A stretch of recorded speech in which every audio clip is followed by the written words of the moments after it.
Fala pessoal, tudo bem? Eu sou o professor Rafael Gotardi, sou da cidade de Governador Valadares, Minas Gerais, sou graduado em Administração e pós-graduado em MBA em Gestão Pública e eu estarei ministrando o curso de Direito Administrativo, Organização Administrativa. Então, antes de iniciarmos o conteúdo, eu peço que se inscreva no canal, curta o vídeo e ative o sininho para receber todas as notificações. Então, pessoal, nós iremos iniciar o capítulo 7, cujo título é Controle da Administração Pública. Então, nós vamos ver, né, quais são essas esferas desses controles, né, onde que ela vai estar aplicado, e ele vai ser subdividido em interno, externo e social, ok?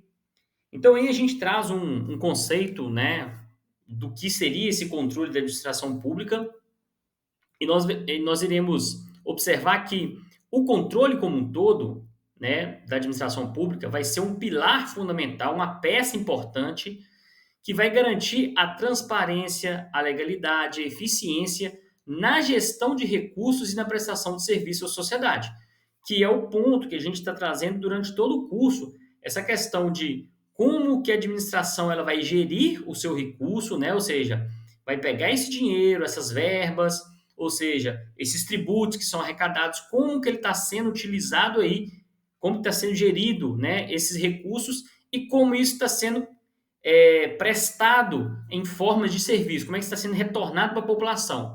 Então, o controle em cima disso, né, para ver os recursos que chegaram e os serviços que estão sendo prestados, né, para a gente ver se está tendo aí um uso adequado desse recurso, ok? Então, pessoal, nesse capítulo, né, o 7, nós vamos aí trazer de forma mais detalhada as três dimensões aí essenciais do controle, que são o controle interno, externo e social. Então, nós vamos adentrar com mais riqueza de detalhes para a gente visualizar algumas características aí de cada controle desse. Então, começando, né, pelo controle interno, esse controle é uma atividade que é realizada no âmbito da própria entidade pública, tá? Então, é um controle interno, tá? Que acontece dentro dessa própria entidade que está sendo analisada. E o objetivo desse controle interno, pessoal, é analisar, né, a avaliação e a fiscalização das operações administrativas que são feitas nessa entidade, nesse órgão, né, seja elas administrativas, contábeis e ou financeiras, ok? Então, a gente pega todas essas operações e faz uma análise, beleza? Para avaliar, para fiscalizar, para ver se não tem nenhuma irregularidade. Então, como é que ocorre esse tipo de controle aí? Esse controle interno ele vai ser implementado por meio de mecanismos internos, tá? Exemplos de mecanismos internos nós temos auditorias, inspeções e análises contábeis, ok? Então, é por meio dessas ferramentas aí que a gente consegue fazer esse controle interno. E qual é o objetivo desse controle interno? O objetivo é garantir que os procedimentos que estão sendo adotados nessa instituição, eles estejam em conformidade tanto com as normas legais, né, tanto com os regulamentos, né, de forma a prevenir o quê? Qualquer irregularidade e promovendo a eficiência na utilização de recursos públicos. Então, é como se a gente parasse tudo e vamos avaliar, né, os procedimentos que estão sendo adotados estão alinhados com as normas, né? Ou seja, a gente pode melhorar o processo interno, para trazer agilidade, para alocar melhor esse recurso, né? Aqui que a gente vai perceber se é ou não necessário uma descentralização, uma desconcentração, ok? Então aqui que a gente vai avaliar essas atividades internas aqui para a gente ver se a gente pode o quê? Agilizar essa questão da nossa atividade, otimizar recurso, né? Então, aqui que é feito isso por meio da própria entidade, ok? Então, isso é feito dentro da própria entidade. É um controle interno próprio. Já o controle, ainda, né, sobre o controle interno, os órgãos que são responsáveis por esse controle, ele tem a função de zelar pela legalidade, né, pela legitimidade e economicidade dos atos administrativos, né, para ver se está tudo dentro dos conformes aí da legislação.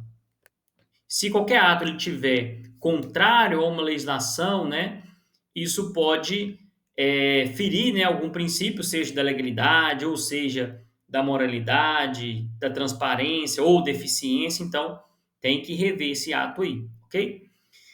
Então, esses órgãos, pessoal, né, que fazem esse controle interno, eles vão desempenhar um papel de proatividade aí na identificação de falhas e na proposição de uma melhoria em processo interno. Basicamente, o objetivo do controle interno é esse.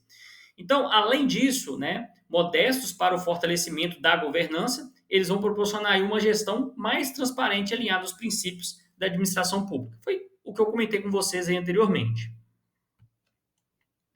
Então, passando para o controle externo, nós vamos observar que esse controle ele vai ser realizado por órgãos independentes da entidade fiscalizada. Então, não tem nenhuma relação com o órgão ou entidade que está sendo fiscalizada. Então, o próprio nome fala, um controle externo, fora, certo?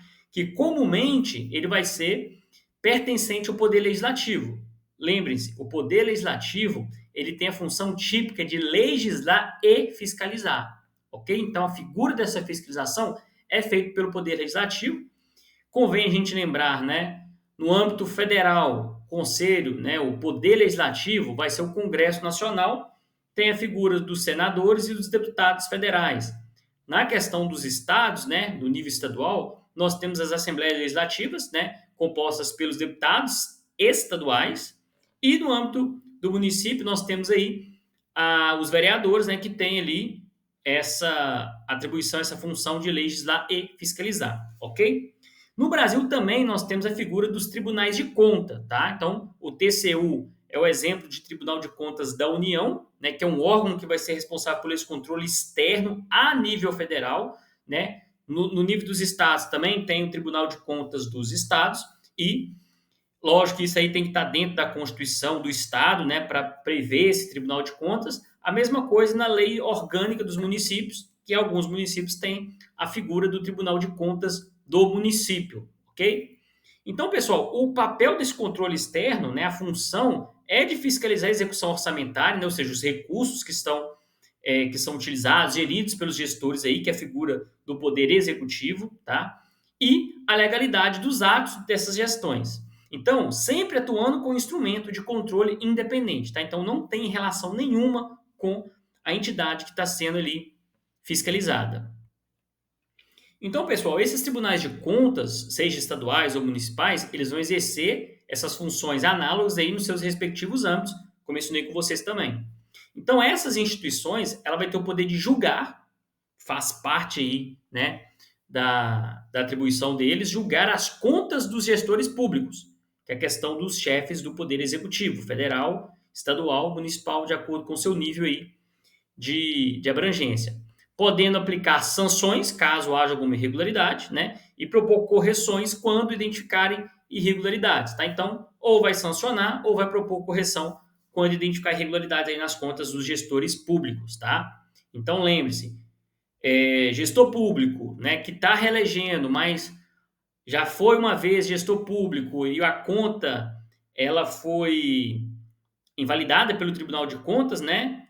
Esse gestor público ele fica com a ficha suja, né, e fica impedido de se candidatar. Então, em 2024 tem alguns casos que já estão acontecendo, lembrando que esse ano é um ano eleitoral, né, no âmbito municipal, então alguns gestores públicos estão tendo a sua candidatura invalidada devido a essa questão aí de irregularidades, tá? Então, uma das sanções pode ser a inegibilidade.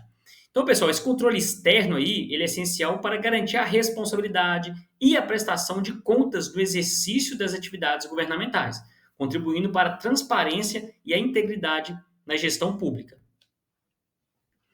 Então, partindo para o último, né, controle, que é o social, esse controle ele vai representar a participação direta da sociedade, tá, de todos os cidadãos, e também no monitoramento das ações governamentais, tá? Então vai fiscalizar e vai monitorar isso daí, tá? Então esse tipo de controle vai ser exercido pelos cidadãos, pelas organizações da sociedade civil e pelas demais organizações não governamentais, ok? Então, através de mecanismos que vão ser audiência pública, conselhos participativos, acesso à informação, a sociedade civil, assim, ela pode influenciar e fiscalizar as políticas públicas, contribuindo para a efetividade e a legitimidade da gestão pública. Então, gente, para a sociedade, né, para os cidadãos fiscalizarem, precisam de ter a questão da transparência e do acesso à informação, ok? Então, pessoal, a participação ativa da sociedade no controle social vai fortalecer cada vez mais a nossa democracia, vai empoderar os cidadãos e promove a responsabilização, ou seja, a chamada responsabilização dos agentes públicos perante a população.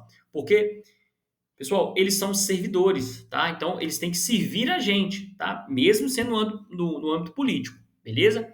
Então, eles são nossos representantes. Então, nós temos que fazer o papel de fiscalizar e exigir que determinado recurso público ele seja usado de forma correta, ok?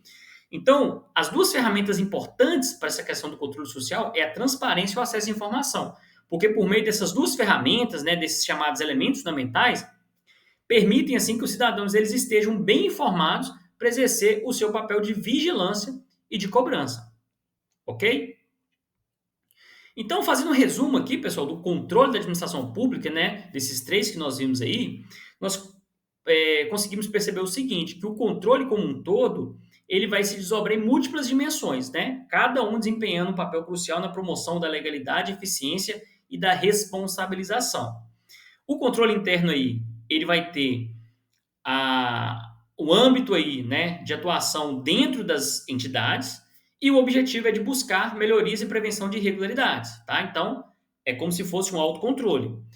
O controle externo, ele já vai ser feito a cargo de órgãos independentes, né, não tem relação nenhuma com a entidade que está sendo fiscalizada, e o objetivo é de fiscalizar e julgar a atuação dos gestores públicos no uso desses recursos, ok? E no âmbito do controle social, ele é exercido por quem? Pela sociedade, né? E o objetivo é de fortalecer a democracia ao permitir que os cidadãos participem de forma ativa na tomada de decisões e na vigilância da gestão pública.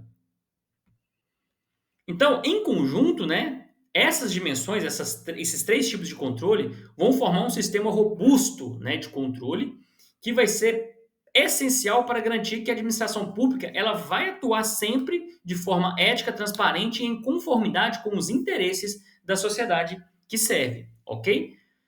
E o entendimento profundo desses mecanismos é vital para uma cidadania ativa e para o fortalecimento das instituições democráticas. Então, pessoal, a nossa democracia, ela vai ser aquela democracia semi-direta, né, em que, por meio do voto, a gente coloca representantes, né, que vão ali, de forma indireta, decidir por nós.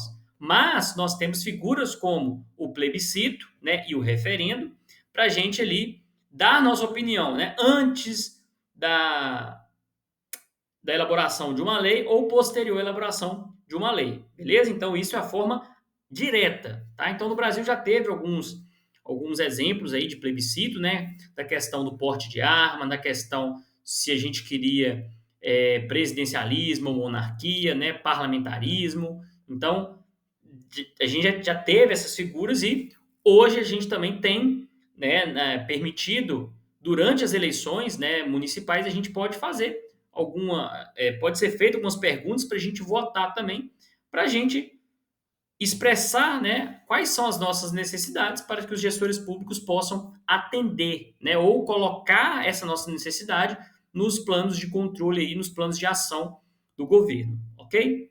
Então, pessoal, espero vocês na próxima aula. Muito obrigado pela atenção.